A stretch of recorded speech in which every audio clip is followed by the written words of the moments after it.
नमस्कार।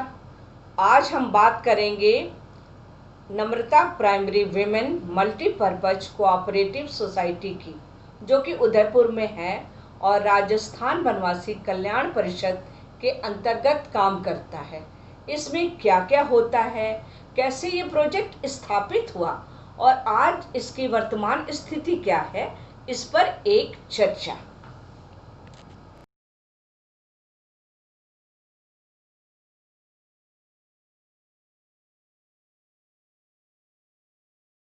नाम मिहिका है।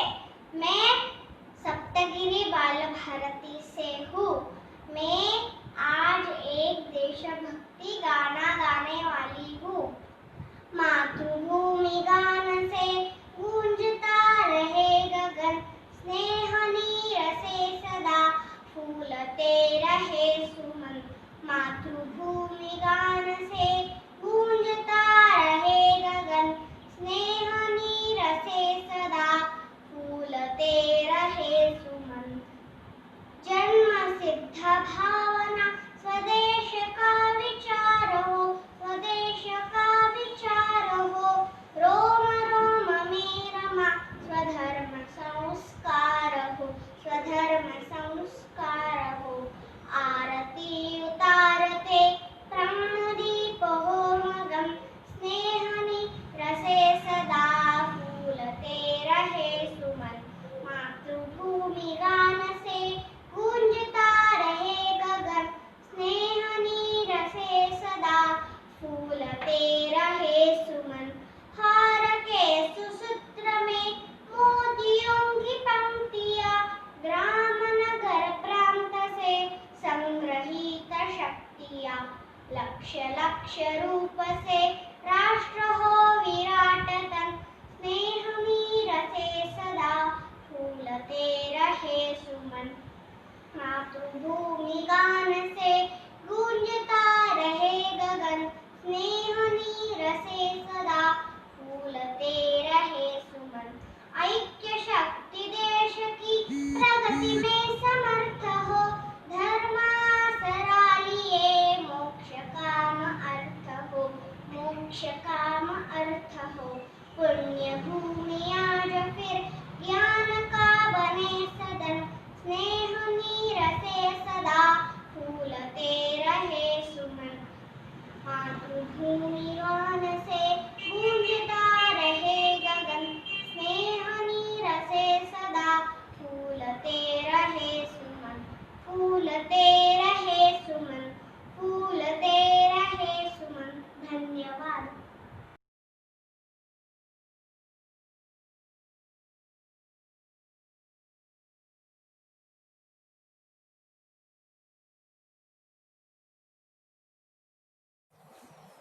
नमस्कार, मैं डॉक्टर राधिका लड्डा। मैं विमला मुंदड़ा। नमस्कार। तो राधिका जी, आप और नगरीय महिलाएं राजस्थान वनवासी कल्याण परिषद में काफी वर्षों से सेवाएं दे रहे हैं। आपको कैसे प्रेरणा मिली कि क्यों नहीं हम सब मिलकर वनवासी बहनों को स्वावलंबी बनाया जाए? हाँ जी, आपका कहना बिल्कुल ठीक है। हम 1989 से यहाँ पर राजस्थान में महिला समिति का गठन हुआ और तब से लेकर के आज तक हम काम कर रहे हैं। और उस समय 1989 में उदयपुर में अखिल भारतीय वनवासी कल्याण आश्रम का राष्ट्रीय अधिवेशन हुआ, तभी यहाँ पर महिला समिति का गठन हुआ। परंतु फिर भी आप जानते हैं कि राजस्थान जैसे कंजर्वेटिव स्टेट में काम करना, महिलाओं का बाहर निकलना और फिर वनवासी क्षेत्र में जाना, वह तो अत्यंत ही दुस्साध्य। परंतु हमारे सभी बहनों के मक्कम इरादे और निस्वार्थ भाव ने उनको जो प्रेरणा दी, उससे न केवल बाहर का परंतु घर में भी इस कार्य के लिए पॉजिटिव वातावरण बना और हम सब काम में जुड़े रहे।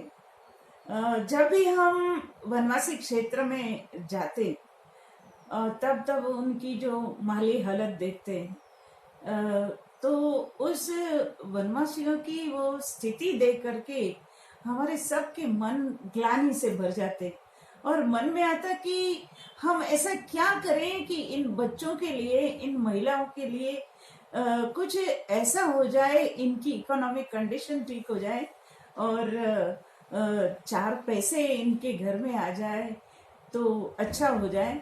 तो हमने कई प्रयोग किए। वनवासी कल्याण परिषद के तहत ही हमने कभी उनको सिलाई केंद्र चला करके सिलाई सिखाई, तो कभी हमने उनको ब्लॉक प्रिंटिंग, जो कि राजस्थान की मशहूर आर्ट है, तो ब्लॉक प्रिंटिंग सिखाया। तो कभी हमने ओरिगेमी सिखाई, तो हमने कभी पेपर मैशी से कुछ श्रृंगारित वस्तुएं बनाना सिखाया, कभी उनको मुखौटे बनाना सिखाया। और आप देखिए, मुखौटे का काम तो इतना अच्छा चला हमारा कि 4-5 वर्ष तक चलता रहा, परंतु क्योंकि अल्टीमेटली उसमें भी मार्केटिंग की प्रॉब्लम आई, तो वो भी आखिर करके ठप हो गया। परंतु हम हारे नहीं, फिर नए नए प्रयोग करते रहे और एक तरह से कह सकते हैं कि हमने यह अंतिम प्रयोग किया कि हम इनको कुछ नहीं, एम्ब्रॉयडरी सिखाएंगे। और उसके माध्यम से, क्योंकि आज के मार्केट में एम्ब्रॉयडरी यानी कि हाथ के काम की बहुत ज्यादा वैल्यू है, तो हमने सोचा वो क्यों ना उनको एम्ब्रॉयडरी कार्य सिखाएं और उनको आगे ले जाएं। तो हमने पहले 10 दिन का प्रशिक्षण लगाया और फिर ये काम प्रारंभ किया। आपकी बातों से तो ऐसा लग रहा है राधिका जी, आपके मन में ग्रामीण बहनों के लिए अपार पीड़ा है। फिर तो आपने इस काम को आगे बढ़ाने का कैसे प्रयास किया? हाँ, देखिए, भगवान की कृपा रही कि हम इस कार्य में सफल हुए। हम मानते हैं कि ये ईश्वरीय कार्य है, कितनी भी अड़चने आएंगी हम उसको भी पार करके जाएंगे। तो इसके लिए हमने 10 दिन का, जो मैंने बताया जैसे कि प्रशिक्षण वर्ग लगाया। एक हमारे झाड़ोल, यहाँ से 70 किलोमीटर दूर है उदयपुर से, तो वहाँ हमारे बहुत समय से पूर्णकालीन कार्यकर्ता है पूर्णिमा गरासिया, तो उससे थोड़ी चर्चा करके, और एक गोरण गांव है, वहाँ की 20 बहनों को बुलाया, उनको 10 दिन का प्रशिक्षण दिया। और जिन बहनों को सुई पकड़ना नहीं आता है, आप देखिए वहाँ की जो स्थितियां है कैसी है कि वहां पर अगर कपड़ा फट जाता है तो वहां पे गांठ बांध देंगे, और गांठ भी अगर नहीं बनती है तो फटा ही पहनते रहेंगे जब तक वो पूरा खत्म नहीं हो जाए। तो यानी कि उनको सुई क्या होती है, सुई को कैसे धागा डालते हैं वो भी नहीं मालूम। वहां से शुरू करके हमको उनके लिए काम करना था, तो किए। ये काम इतना आसान तो नहीं है, पर आगे ले जाते समय कठिनाई तो बहुत आई होगी। थोड़ा बताएंगे क्या क्या समस्याएं आई आपके इस प्रोजेक्ट के दौरान?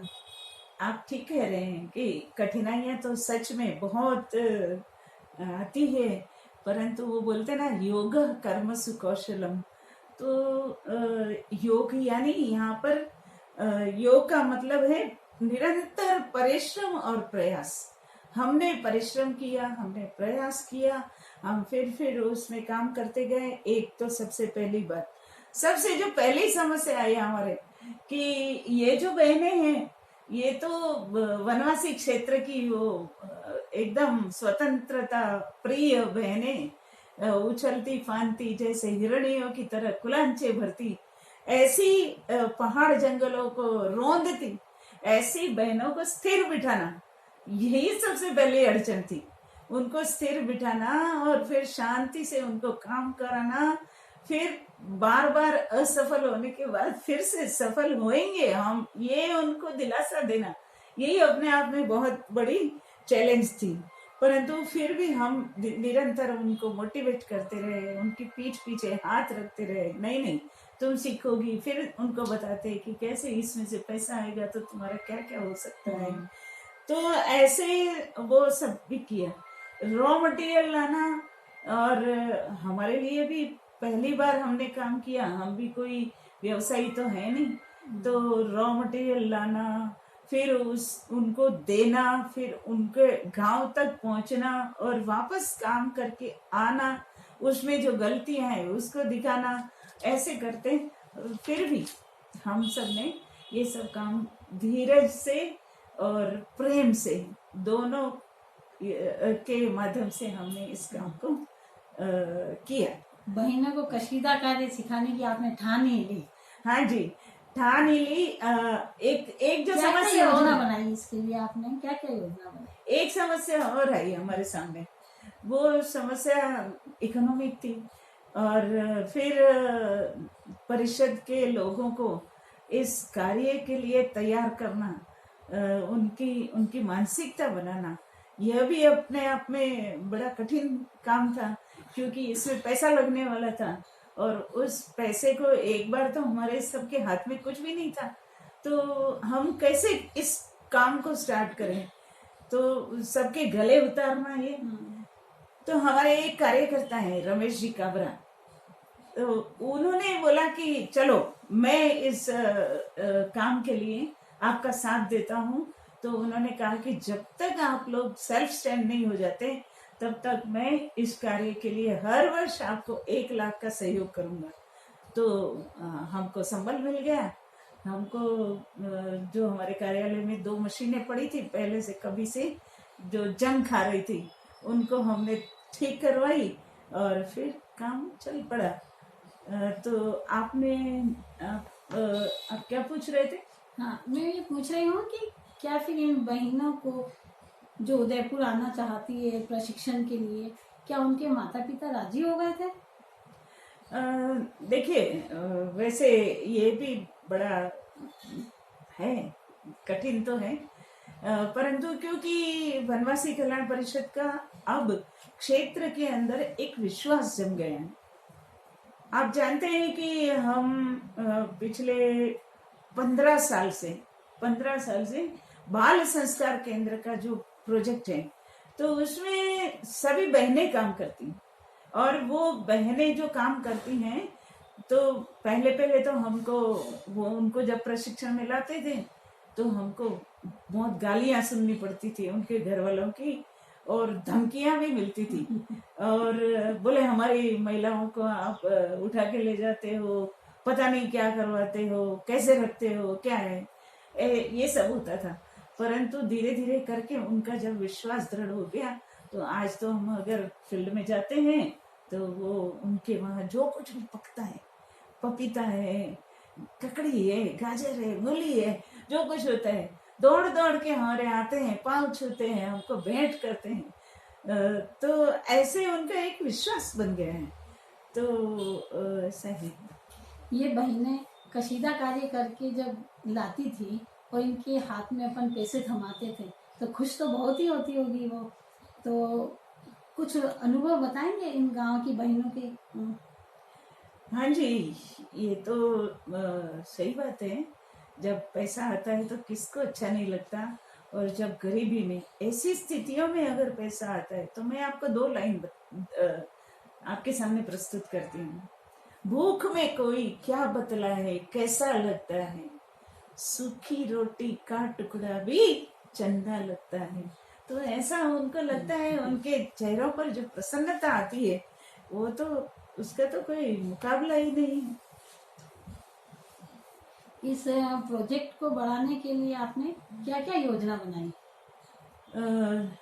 जब ये प्रोडक्शन प्रारंभ हुआ तो चिंता लगी, इसका मार्केटिंग कैसे करेंगे, कैसे इसको बेचेंगे, कहाँ बेचेंगे। तो हमने सोचा कि पहला काम तो ये कि हमारे जितने भी मिलने वाले परिवार हैं उनको जा के दिखाते, उनके सामने ये बात रखते, और हम वनवासी बहनों द्वारा निर्मित है ऐसा जब बोलते तो वो लोग खरीद लेते।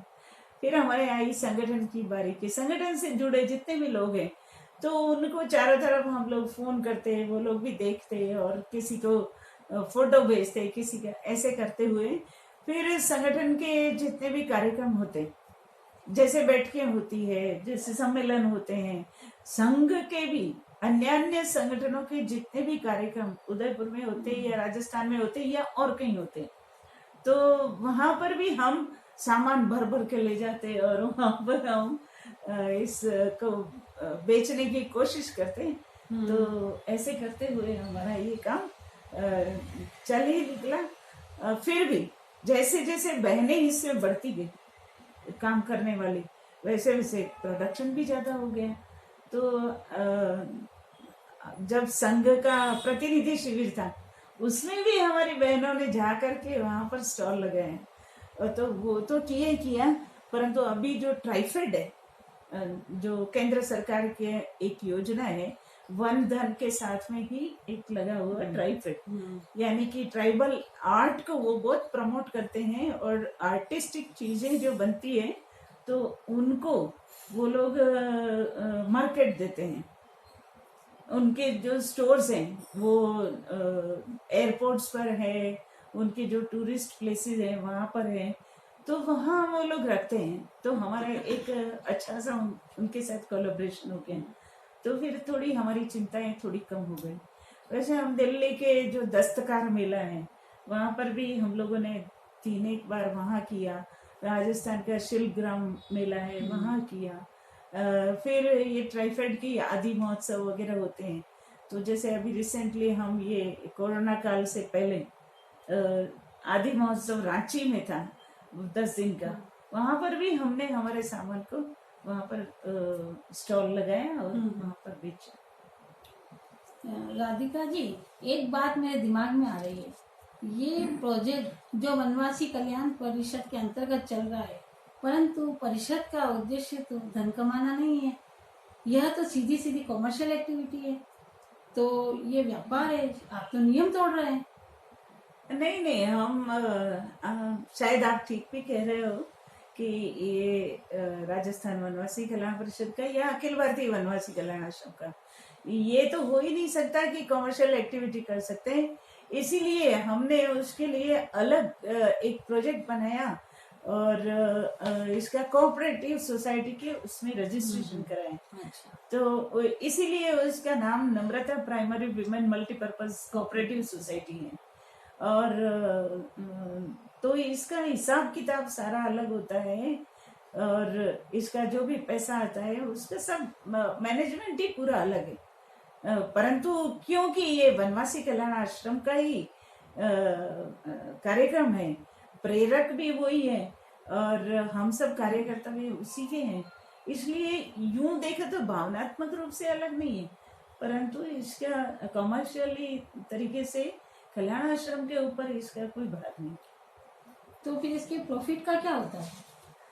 इसमें जो प्रॉफिट आता है, तो प्रॉफिट तो आप देखिए कि हमने तो काम ही शुरू किया उन वनवासी बहनों के लिए, हमको तो हमें चाहिए ही नहीं, हम तो निस्वार्थ भाव से हमारी सारी जो इसके अंदर जो रजिस्ट्रेशन कराया, तो भी हम जो 15-16 बहनें हैं, तो वो सभी के सभी कोई एक पैसा भी इसमें से नहीं लेता। इसका जितना पैसा है उसमें से हमने तय किया है कि अगर जो भी प्रॉफिट आएगा तो या तो उनके वेलफेयर के लिए काम आएगा, या हमारी क्षेत्र की जो लड़कियां हैं जो हायर स्टडीज के लिए तरसती हैं बेचारी, उनको अनेक बार छूट जाती हैं वो कि हमारे पास पैसे नहीं है तो आगे कैसे पढ़े, तो उनके लिए, फिर बच्चों के संस्कार के लिए, महिलाओं के सशक्तिकरण के लिए, ऐसे विविध आयामों के लिए, या उनके गांव के वेलफेयर के लिए, गांव अच्छा हो, तो हमारी व्यक्ति से लेकर के गांव तक की सोच है कि वो गांव तक ये पैसा फ्लो हो और उनका हर प्रकार से कल्याण हो। तो इसका जो भी प्रॉफिट आएगा वो सारा उनके खाते में जाएगा। राधिका जी, आप और आपकी टीम बहुत ही लगन और मेहनत से कार्य कर रही है, क्या इसके कोई उपाय अनुभव बताएंगे आप अपनी नगरीय बहनों के? हाँ जी, नगरीय बहनें जो काम करती हैं, तो उससे पहले मैं बताना चाहूंगी कि इसका जो ये जो प्रोजेक्ट है तो उसको करते हम कैसे हैं।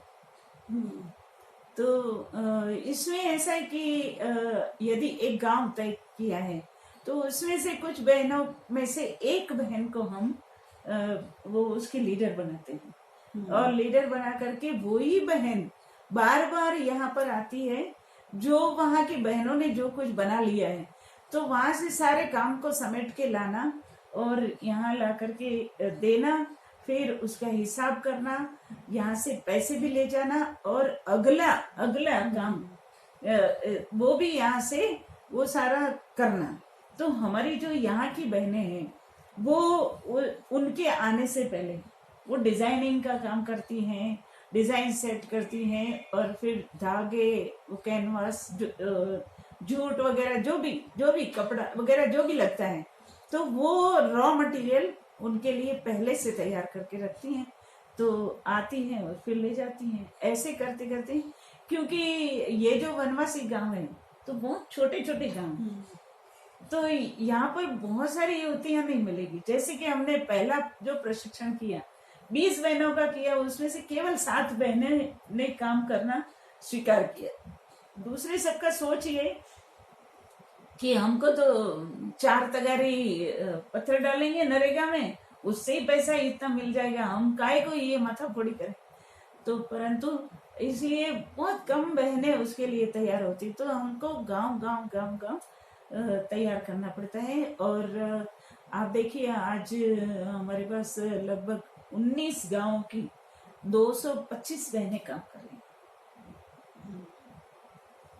आपने एक प्रश्न और पूछा कि ये जो नगरीय बहनें हैं, हाँ, उनका अनुभव बताओ। हाँ जी, तो नगरीय बहनों को तो कैसा लगता है, जैसे उनकी तो जीवन साधना ही सफल हो गई। हमारी जो सल्ला जी हैं, सल्ला जी मुख्यतः वो आर्टिस्ट हैं।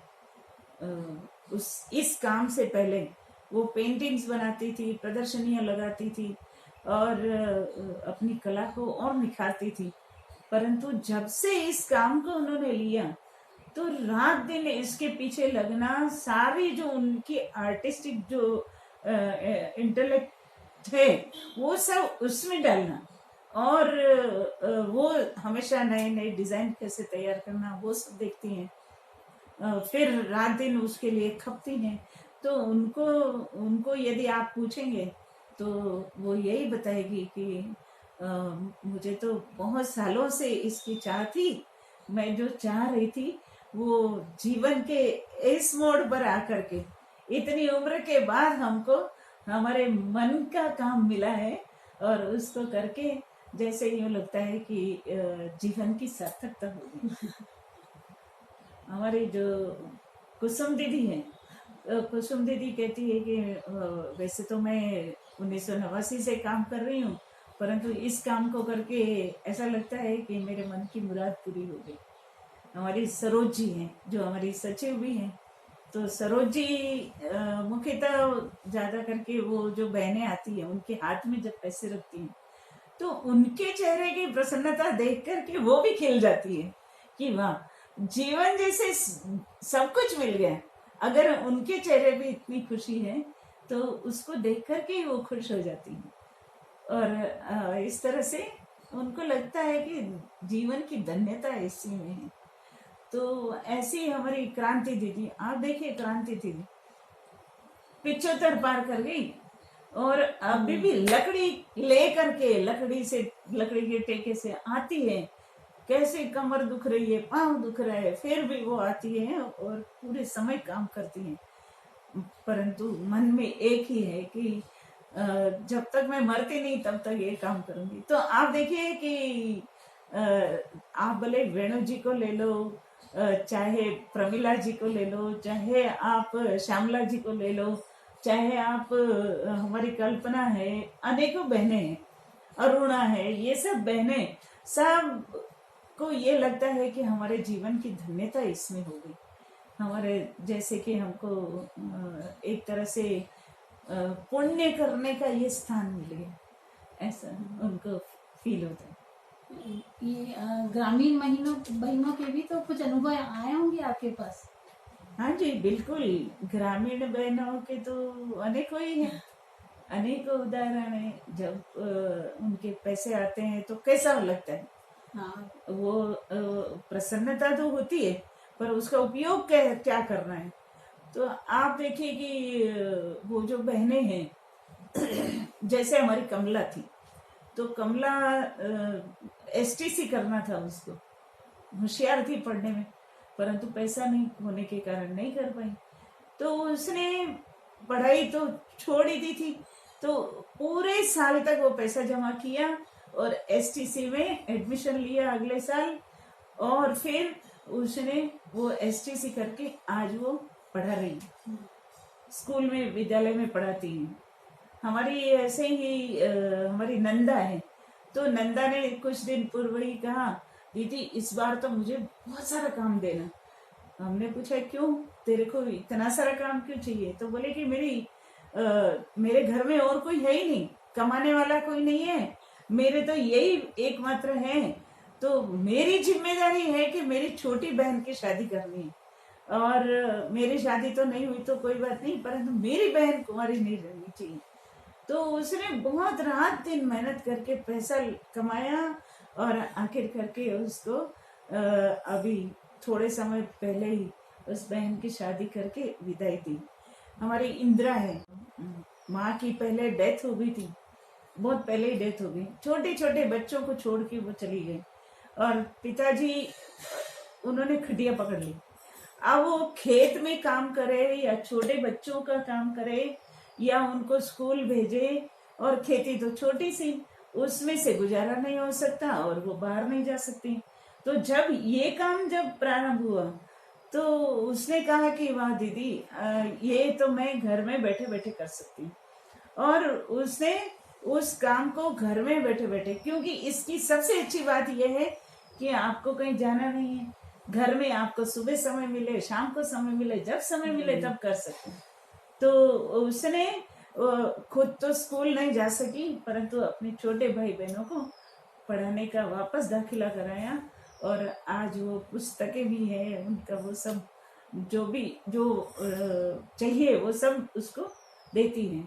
हमारी एक शर्मिला बहन है, तो शर्मिला ने बोला, दीदी मेरे तो बच्चों को मैं दूध भी नहीं पिला सकती, कितनी दयनीय स्थिति है मेरी, देखे ना।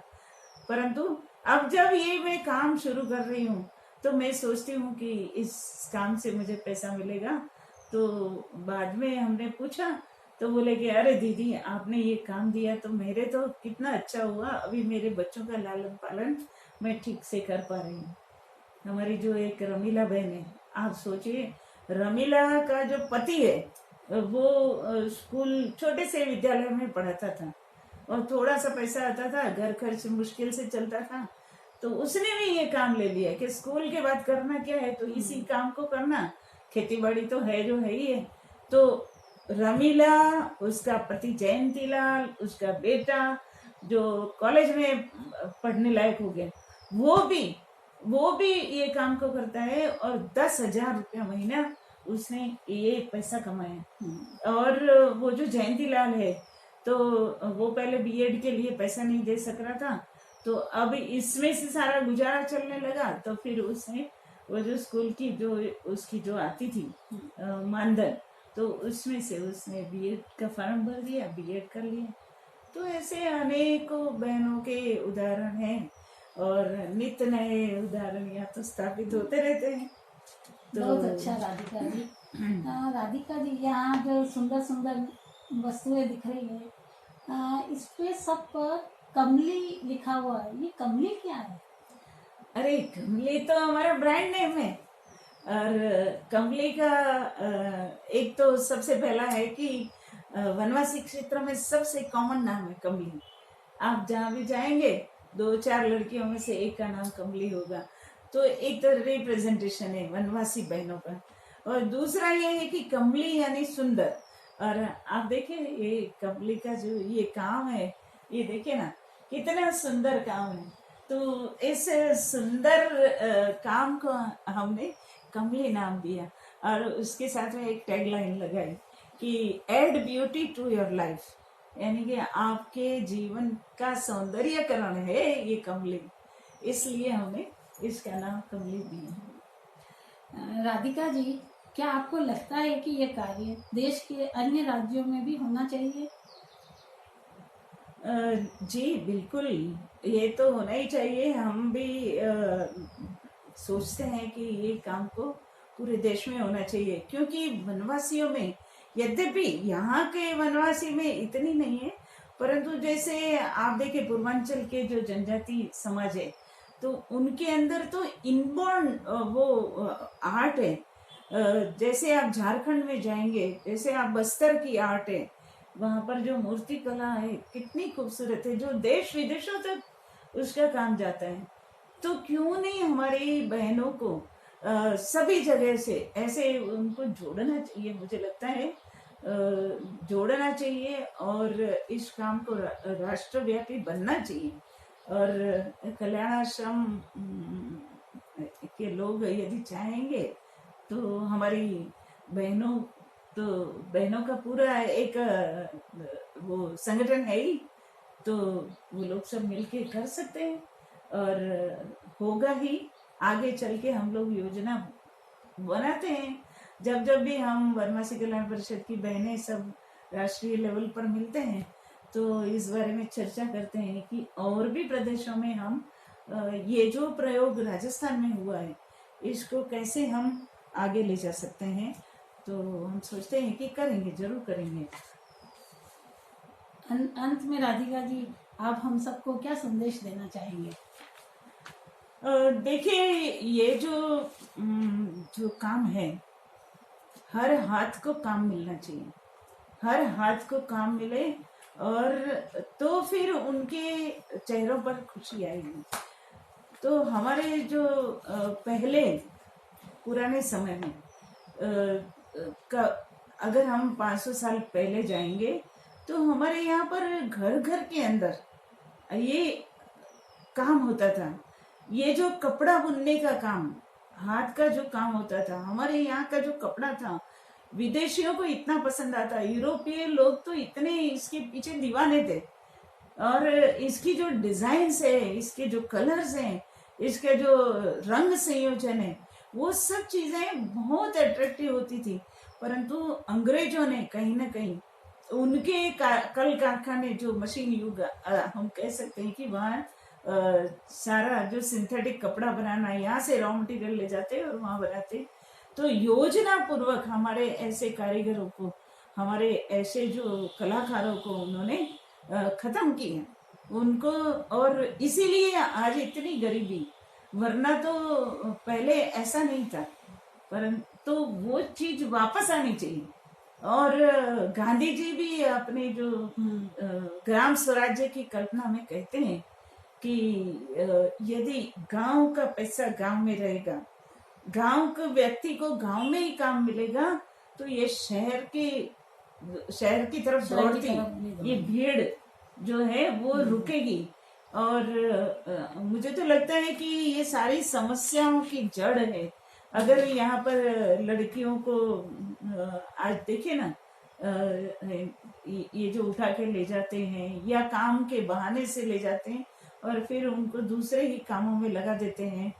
इस प्रकार के जो काम हो रहे हैं, इसमें जो लव जिहाद है या और कुछ भी है, ये सारा जो है, तो उस सारी चीजों को हम रोक सकते हैं कि उन लड़कियों को, वो युवा लड़कियां अपने ही गांव में यदि उनको काम मिल जाता है तो क्यों उनको बाहर जाना पड़ेगा, क्यों उनका शोषण होगा और क्यों उनके साथ बेइज्जती वाला बर्ताव होगा।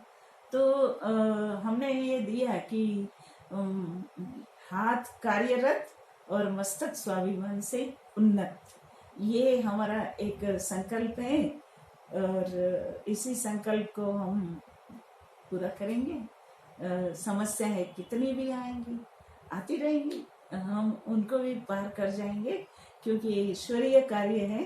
तो हम आगे तो बढ़ेंगे ही और धीरे धीरे करके वनवासी समाज स्वयं इस काम को ले ले और वो आगे चलता रहे, यही हम सोचते हैं।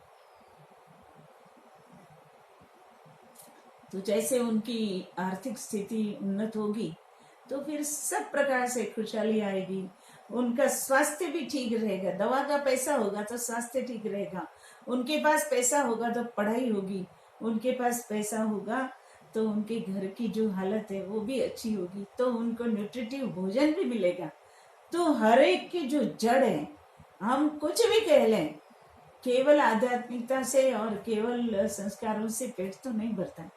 तो पेट भरने के लिए और सबसे पहले यदि उनकी इकोनॉमिक कंडीशन अच्छी होती है तो जरूर अच्छा होगा। बहुत अच्छा राधिका जी। आधुनिकता और विकास के पथ पर तेज दौड़ती भागती दुनिया में काफी पीछे छूट चुके वनवासी समाज के उत्थान के लिए आप बहुत सराहनीय कार्य कर रहे हैं। धन्यवाद। ये जो हमने जो देखे ना, अभी आपके सामने ये जो राखियां हैं, कितनी सुंदर ये राखियां, ये सब हमारी वनवासी बहनों ने बनाई हैं। तो कितना खूबसूरत काम करती हैं। आप देखिए, जिसको सुई पकड़ना नहीं आता था उन बहनों ने ये काम किया है। देखिए कितनी खूबसूरत है ये सारी जो राखियां हैं, कितने सुंदर तरीके से बनाई हैं। तो हम क्यों नहीं, उनके अंदर होती है, वो प्रकृति के सानिध्य में रहते तो उनके अंदर आर्ट तो रहती ही है। ये देखिए कितनी खूबसूरत है। तो ऐसे हमारी जो सारी चीजें हैं वो भी कितने सुंदर है। देखिए कितना खूबसूरती से कलर संयोजन है, कितना सुंदर डिजाइन है। तो ये सब चीजें हैं, आप भी हमसे खरीद सकते हैं, हमको ऑर्डर दे सकते हैं। आपकी खरीदी हमारी बहनों के लिए उसके घर में खुशहाली लाने वाली है। तो विमला जी धन्यवाद, आपको भी धन्यवाद, और आप सबको नमस्कार।